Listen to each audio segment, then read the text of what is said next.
Hello and welcome to the next episode of our Let's Look At series. We left off on combat, character death, so we're moving on to treasure, which is one of my favorite subjects. But we got treasure types. Treasure comes in many different forms and sizes, ranging from the mundane to the exotic.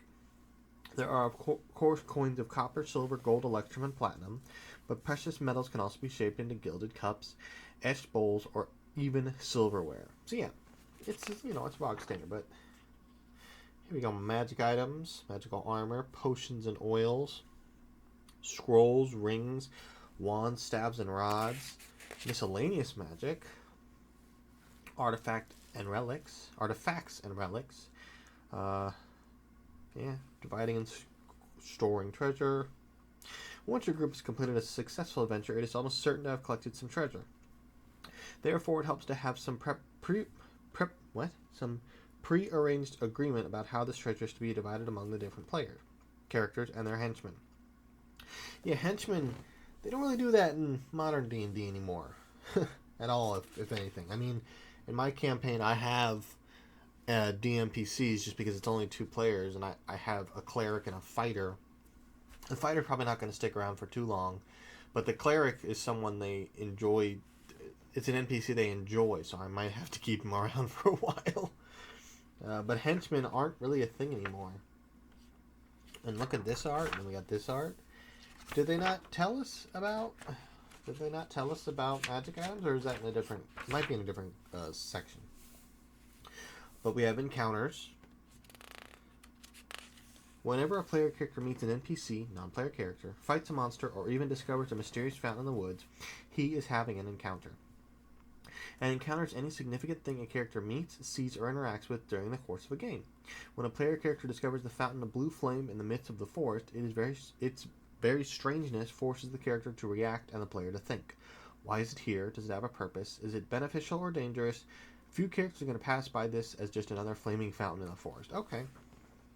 That's a good point. More art. I skipped right over that. Surprise roll. Sometimes an encounter, either random or planned by the DM, catches one or two of the groups involved totally off guard.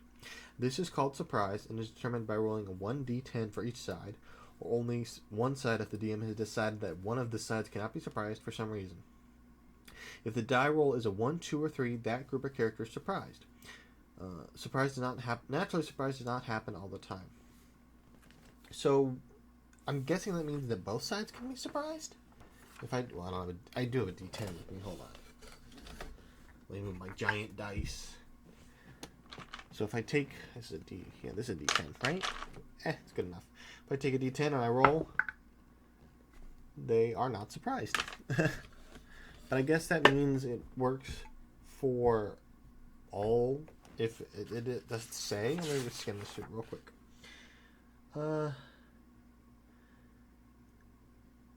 By dexterity.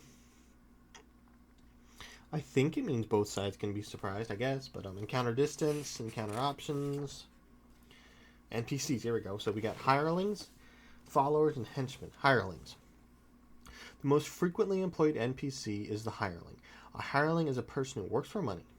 Most hirelings have fairly ordinary skills, while others are masters of a craft or art, and a few are experts of specialized adventuring skills. Typical hirelings include the following: archer, armorer, baker, bladesmith, jeweler, messenger, sage, spy, architect, assassin, blacksmith, foot soldier, laborer, minstrel, sailor, and thief. Sorry, I was clearing my throat. Hirelings are always employed for a stated term of service or for the performance of a specific task. Okay. And then we have followers. More reliable than those who are motivated purely by money are those characters who, while they expect pay, were originally drawn into service by the reputation of the player characters. These are followers, usually a unit of soldiers of one type or another. Followers serve only those of significant power and reputation, thus the construction of a stronghold is necessary to attract followers. Okay. So, in my campaigns, I've only ever had one instance where the characters had like a home base, and they didn't even use it. It was, It was when they were gifted a house in a city of giants after helping. I can't remember the exact circumstance, but they had a home base, but they never used it. They like had it and were like, okay, we're going to the next place. So whatever. Henchmen. Henchmen are much that hirelings are not.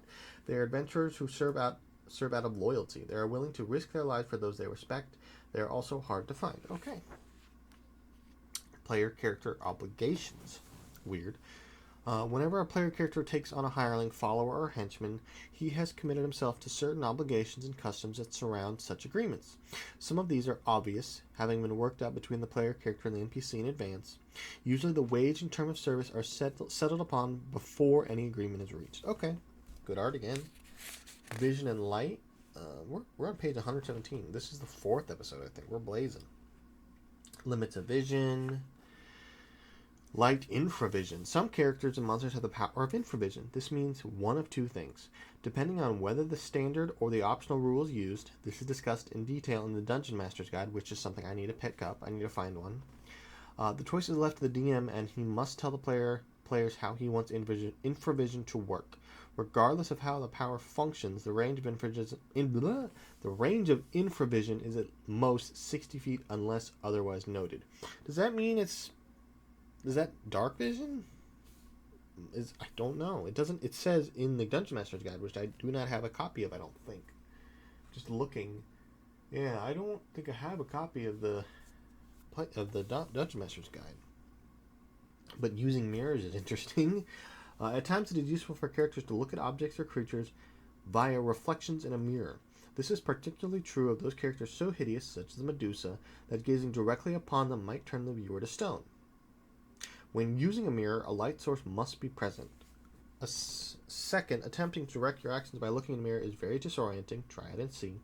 Thus, all actions require an ability or performance check or an attack roll suffer a -2 penalty. Okay. Then we got movement and more art. Jogging and running. Cross-country movement, swimming. Time and movement swimming. Time and movement climbing. Time and movement, there's a lot. And then we got fantastic art again. Time of still on climbing. Ooh, we're up to spell list. Okay. So we have 1st, 2nd, 3rd, and 4th, 5th, 6th, 7th, 8th, all for wizard, and then a 9th?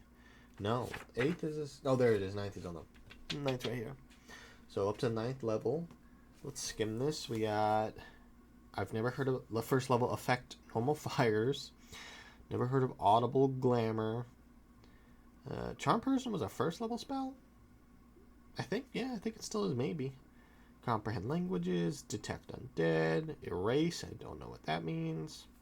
Gaze reflection, no idea. Hypnotism, kind of self-explanatory. Mount, just the word mount, okay. Okay, that's... wait a minute. There's some writing here. I don't know how...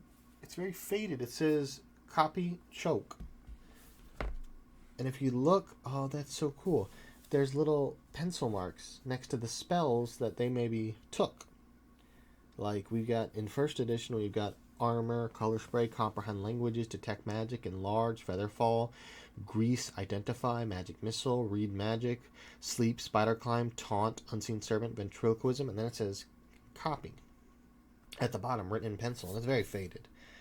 But that's so cool. You can actually kind of see whoever owned this and used it checked off the spells. They have little dash marks, so I can only assume that spells they checked off when they used them. Not used them, when they had them. So they're like, oh, these are the spells I have. It's not on priest or... Yeah, it's not on priest spells, so... That's really cool. Did they ever get to 9th level? The highest they ever got was 7th, with teleport without error. Yeah. So they only got up to 7th level spells. That's really cool, actually. That's like really cool. Spell descriptions. Are we on to the spells? We are on to the spells. What time? We have... Let's blaze through this. Let's do this. If it's a little longer, that's fine. We've got effect normal fires, which I want to read. First little spell. This spell enables the wizard to cause non-magical fires from as small as a torch or lantern to as large as the area of effect. I'm going to sneeze. To reduce in size and brightness to become mere cold, or increase in light to become as bright as full daylight, and increase illumination to double the normal radius. Okay, that's cool. We got alarm, armor, audible glamour, another one.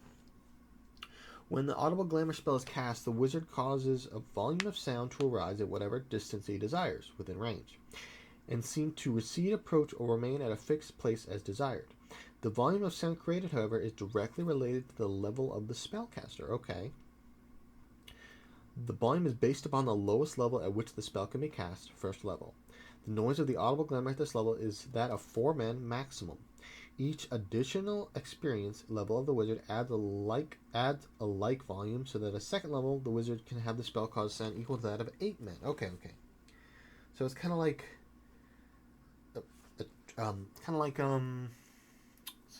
well, I don't think there's anything really. I was gonna say minor illusion, but I don't know. Very weird. We got burning hands, and then weirdly we have cantrip. Cantrips are minor spells studied by wizards during their apprenticeship, regardless of the school. The cantrip spell is a practice method for the apprentice, teaching him how to tap minute amounts of magical energy. Once cast, the cantrip spell enables the caster to create minor magical effects for the duration of the spell. So minor are these effects that they have severe limitations. Okay. It's not like any damage, it's just a weird spell. Okay. Change self, charm person. Again, we know charm person. Chill touch, color spray, comprehend languages, dancing lights. Detect magic, detect undead, enlarge. Erase, featherfall, find familiar, friends. Gaze reflection, another one. The gaze reflection spell creates a shimmering mirror-like area of air before the wizard that moves with the caster. Any gaze attack, such as that of Basilisk, Eyes of Charming, a Vampire's Gaze, the 6th level Eyebite spell, and so on, is reflected back upon the gazer if the gazer tries to make eye contact with the spellcaster. That is really cool, and that's a first level spell. And a lot of these spells are in current edition, but that one is not, obviously. But that's a really cool spell. That's weird though. Grease, hold portal. This magically bars a door, gate, or valve of wood, metal, or stone.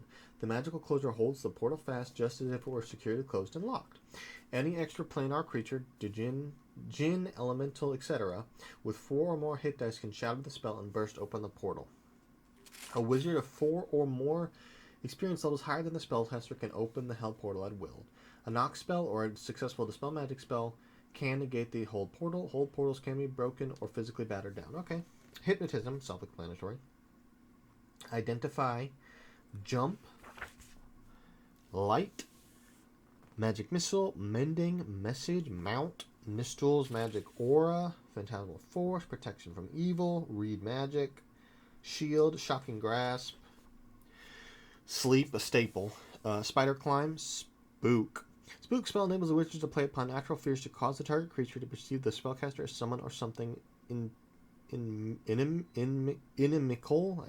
INIMICAL. Never heard that word. Without actually knowing what this is, the wizard merely advances threateningly upon the creature. Okay. Weird. Taunt, self-explanatory, tensor floating disc, unseen servant, ventriloquism, wall of fog, wizard mark. Sorry, my phone just beeped. I should put that on mute. Where were we? Tensor floating disc, ventriloquism, wall of fog, wizard mark. When the spell is cast, the wizard is able to inscribe visibly or invisibly his personal rune or mark, as well as up to 6 additional characters of smaller size. A wizard mark spell enables the caster to etch the rune upon stone, metal, or any other substance, any softer substance, without harm to the material upon which the mark is placed. If an invisible mark is made, a detect magic spell will cause it to glow and be visible, though not necessarily understandable. Okay. Detect invisibility, true seeing, a gem of seeing, or a robe of eyes will likewise expose an invisible wizard mark. What does it do? It doesn't say what it does. The mark cannot be dispelled, but it can be removed by a caster or an erase spell. If cast on a living being, normal wear gradually causes the mark to fade. It doesn't say what it does. Okay, and that's all we got for first level, and I think that's where we'll end it for today. And then we'll pick up on second level. Well, actually, did I already break into it? I think I might have. That's fine. We'll start later. But thanks for watching. I'm having a lot of fun reading this. It's very interesting. There's a lot of things that are just brand new, like, and very interesting. Like seeing the check marks next to the spells. That's really cool. But thanks for watching. If you enjoyed, consider leaving a like and subscribing. And any questions or comments, I read them. I may not respond, but I do read the comments. But thanks for watching.